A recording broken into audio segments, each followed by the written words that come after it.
오늘 누가복음 17장입니다. 오늘 17장에는 세 가지 내용이 나옵니다. 앞에 부분에는 제자들에 대한 교훈이 나오죠. 그리고 11절부터는 10명의 나병 환자들을 예수님이 고치시는 그 내용입니다.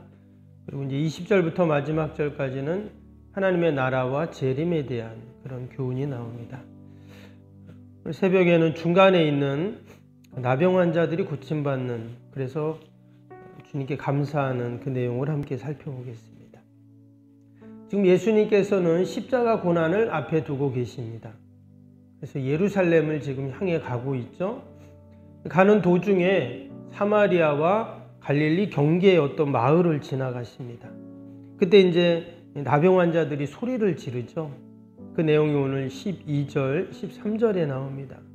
12절, 13절 보시면 한 마을에 들어가시니 나병 환자 10명이 예수를 만나 멀리 서서 소리를 높여 이르되 예수 선생님이여 우리를 불쌍히 여기소서 하거늘. 지금 이 사람들이 선생님 우리를 불쌍히 여겨 주옵소서 그랬어요. 정말 그들의 고백처럼 이 사람들은 불쌍한 사람입니다. 지금은 우리가 나병 환자들 어디 볼 수가 없죠. 근데 예전에 전 어렸을 때 이 나병 환자들을 봤던 기억이 있어요. 멀찍이 지나가는 그 모습들을 봤던 기억이 나는데, 지금이야 이 나병 환자들 없고 또 있어도 그들 따로 이렇게 격리해 놓았기 때문에 우리가 볼 수가 없는데, 저기 전남 고흥에 소록도 있죠. 혹시 가보신 분 계신가 모르겠는데 저는 예전에 거기 한번 봉사를 갔던 기억이 납니다. 대학교 때. 그때 이제 그 나병 환자들을 가까이서 처음 봤어요. 그런데 처음 본 느낌이 어땠냐면, 사실 오늘 말씀에는 우리를 불쌍히 여기소서, 그들이 불쌍한 자들이잖아요. 그런데 무서웠어요. 그때 당시 처음 봤을 때 모습이. 왜냐, 일반인들과 모습이 달랐기 때문입니다. 대부분이 연세 많으신 분들이었는데 이렇게 병원에 그렇게 계시는데 정말 손가락, 발가락 이런 것들이 다 없고, 눈도 이렇게 다 실명이 되시고, 코도 귀도 이렇게 다 이렇게 형체가 제대로 되어 있지 않은 그런 모습이었거든요. 그래서 깜짝 놀랐습니다. 그나마 조금 이렇게 생활하시고 좀 괜찮은 분들은요, 얼굴이 새까맸어요. 진짜 까맸어요. 그래서 왜 그런가 이렇게 물어봤더니 그 약이 너무 독해서 그렇다 이런 얘기를 하시더라고요. 그래서 그 피부에 있는 염색체 색깔이 변할 정도로 그렇게 약이 독하다는 거예요. 계속 약을 복용을 하니까요. 그래서 그 나병 환자의 모습은 아주 좀 무서운 그런 모습입니다. 그런데 2000년 전에 이 나병 환자들은 어땠을까요? 우리가 아는 것처럼 유대 사회에서는 그들은 율법에 기록된 아주 부정한 병으로 여겨졌습니다. 그래서 일반인들과 같이 생활할 수도 없고 당연히 사회생활을 할 수 없는 격리된 그러한 사람들입니다. 그리고 율법에 의하면 나는 부정한 사람이다, 나는 부정한 사람이다 이렇게 외치면서 다녀야 되는 정말 불쌍한 사람들이 어떤 사람이냐, 바로 이 나병 환자들입니다. 근데 그때는 약도 없고 치료제도 없는 거잖아요. 그래서 그들은 자신의 병을 운명으로 여기고 살았던 불쌍한 사람들이죠. 오늘 말씀해 보면 11절에 사마리아와 갈릴리 사이에 있는 한 마을에서 그들이 있었던 모습을 봅니다. 그래서 여기는 이제 나병 환자촌인 거예요. 그들만 모아놓는 곳이죠. 그런데 여기에 지금 예수님이 지나가셨습니다. 근데 오늘 14절 보세요. 그들이 예수님께 소리를 질렀는데 14절에 보니까 보시고 이르시되 가서 제사장들에게 너희 몸을 보이라 하셨더니 그들이 가다가 깨끗함을 받은지라. 지금 예수님이 그들을 보셨다. 그리고 그들과 대화를 하신 내용입니다. 원래 나병 환자들을 사실 만져도 안 되지만 쳐다보지도 않는 그런 당시 분위기인데, 예수님은 그들을 보셨다. 여기서 보셨다는 것은 그냥 단순히 보셨다라는 표현보다는 그들을 측은히 여기시고 긍휼히 여기시는 그 눈빛으로 보신 거죠. 그리고는 제사장에게 가서 그 몸을 보이라는 이런 말씀을 하셨습니다. 마태복음에 보면 예수님께서 그 나병 환자 거기도 나오는데 거기는 어떻게 하냐면 예수님이 손을 내밀어 그를 대셨다 이런 표현이 나옵니다. 거룩하신 예수님, 죄가 없으신 그분께서 그 나병 환자에게 손을 대셔서 그를 고치시는 그 모습은 절대 있을 수는 없는 그런 일이죠. 그럼에도 불구하고 그 환부를 만지시고 연약한 부분을 만지시고 깨끗하게 하시는 그 주님의 모습을 보면서 우리는 우리를 향하신 그 하나님의 사랑을 다시 한번 깨닫게 되는 줄로 믿습니다. 오늘도 주님 앞에 나를 불쌍히 여기소서 우리가 주님께 기도하고 또 우리가 나아갈 때 하나님께서는 반드시 우리를 고치시고 우리 연약한 부분을 만지셔서 온전케 하실 줄로 믿습니다. 예수님은 분명히 그 나병 환자들을 만지시고 또 대화하시고 하면은 부정해지는 것을 알고 계셨습니다. 그 율법을 어기는 행위였죠. 심지어 그 나병 환자들과 가까이 하지도 않고 저기 나병 환자가 있다 그러면은 멀리 돌아가는 그러한 때에 예수님께서는 그들과 대화하시고 또 심지어 그 나병 환자들을 만지시고 또 어떤 곳은 함께 식사하시는 그런 예수님의 모습을 우리가 다시 한번 보면서 우리를 향하신 그 하나님의 무한한 사랑, 변함없는 사랑들을 우리가 깨달아야 할 줄로 믿습니다. 그런데 오늘 말씀은 여기서 끝나지 않죠. 예수님이 그 10명의 나병 환자들에게 놀라운 이런 치유의 역사를 경험케 하셨습니다. 그런데 오늘 이어지는 말씀에 보면 그들이 지금 제사장에게 가다가 어떻게 했어요? 한 사람이 돌아왔습니다. 예수님께 와서 감사를 드리는 내용이 나오고 있어요.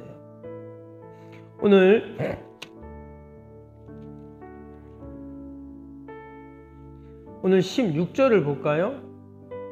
15절부터 보겠습니다. 그 중에 한 사람이 자기가 나은 것을 보고 큰 소리로 하나님께 영광을 돌리며 돌아와 예수의 발 아래에 엎드려 감사하니 그는 사마리아 사람이라.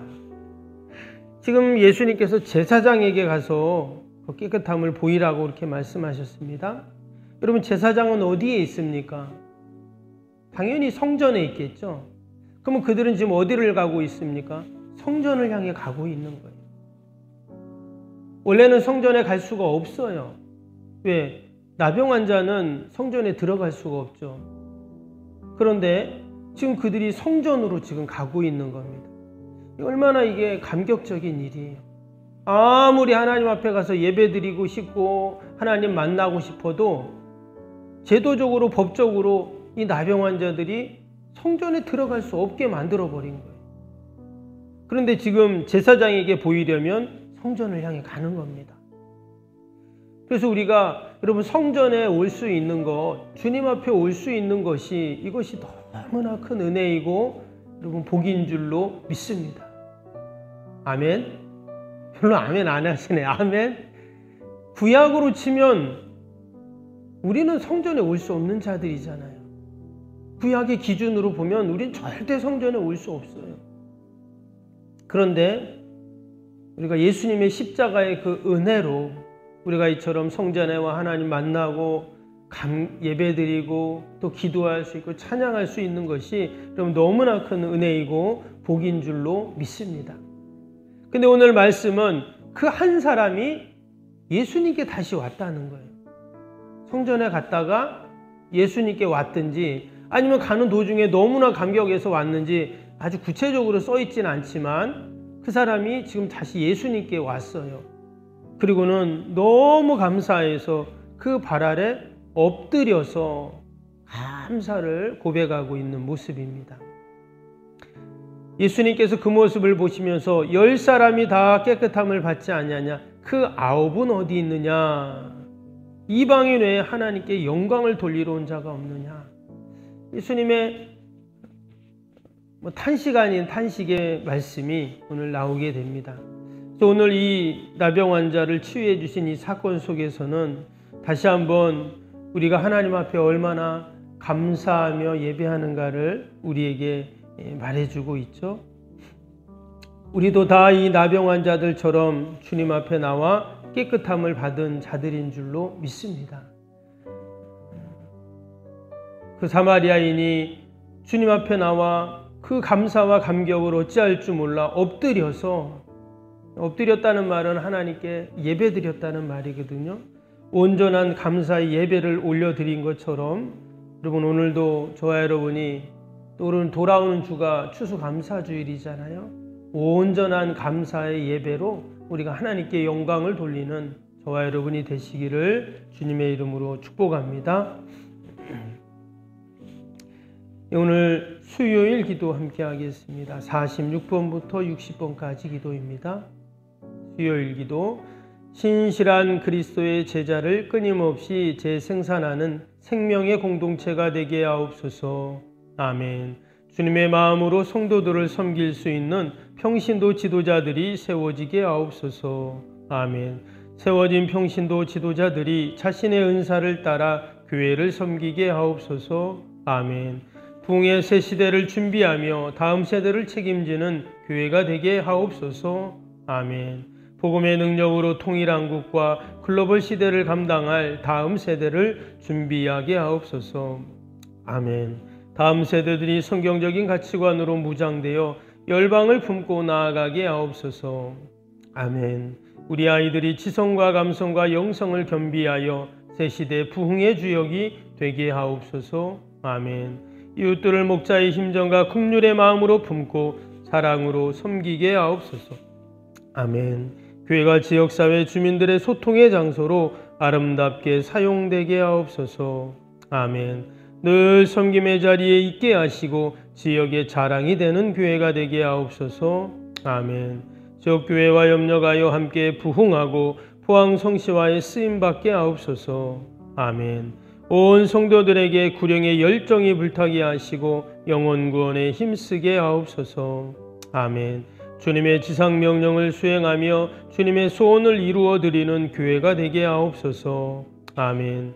세계복음화를 위해 더 많은 선교사와 선교지를 품고 섬기게 하옵소서. 아멘. 새성정 건축이 열방의 구원을 위해 거룩한 선교센터가 되게 하옵소서. 아멘. 예수님의 이름으로 기도합니다. 아멘.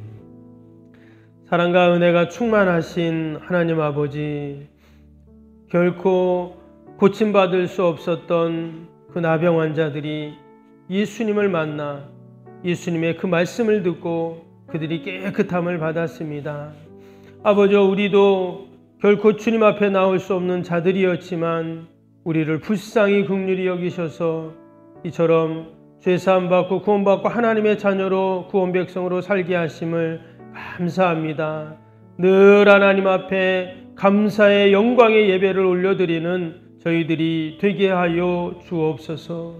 오늘도 귀한 새벽 또한 아버지, 우리가 나라 민족과 교회와 이웃과 또 우리 사랑하는 자녀들 또 우리의 간절한 기도의 마음의 소원들을 가지고 주님께 나왔습니다. 올려드리는 기도의 제목들마다 믿음으로 기도하게 하시고 다 응답받는 은혜가 있게 하여 주시옵소서. 준 날씨에 우리 환우들, 연로하신 어르신들, 아이들 하나님 늘 강건케 하시고 아버지, 건강 때문에 염려 근심하지 않게 하여 주시옵소서. 아버지, 우리 멀리 해외 사역하시는 선교사님들 또 우리 섬기는 기관들 또 아버지 이 자리 교회들 이웃들 하나님 늘 축복하시고 강건케 하시고 늘 좋은 선교의 소식만이 넘치게 하여 주시옵소서. 아버지, 오늘도 주님의 몸된 교회 피로가 없이 석병교회가 늘 하나님의 영광을 돌리고 기쁨이 되는 저희 교회 되게 하시고 아버지, 우리가 새성령 건축을 위해서 늘 새벽마다 기도합니다. 하나님이 우리의 기도를 다 듣고 계실 줄로 믿습니다. 우리 세대의 아름다운 교회를 지어 아버지 하나님 영광 돌릴 수 있도록 복내려 주시옵소서. 오늘 하루도 오직 하나님께 감사하는 하루 되게 하시고 예수님의 이름으로 기도하옵나이다. 아멘. 하늘에 계신 우리 아버지, 아버지의 이름을 거룩하게 하시며 아버지의 나라가 오게 하시며 아버지의 뜻이 하늘에서와 같이 땅에서도 이루어지게 하소서. 오늘 우리에게 일용할 양식을 주시고 우리가 우리에게 잘못한 사람을 용서하여 준 것 같이 우리 죄를 용서하여 주시고 우리를 시험에 빠지지 않게 하시고 악에서 구하소서. 나라와 권능과 영광이 영원히 아버지의 것입니다. 아멘.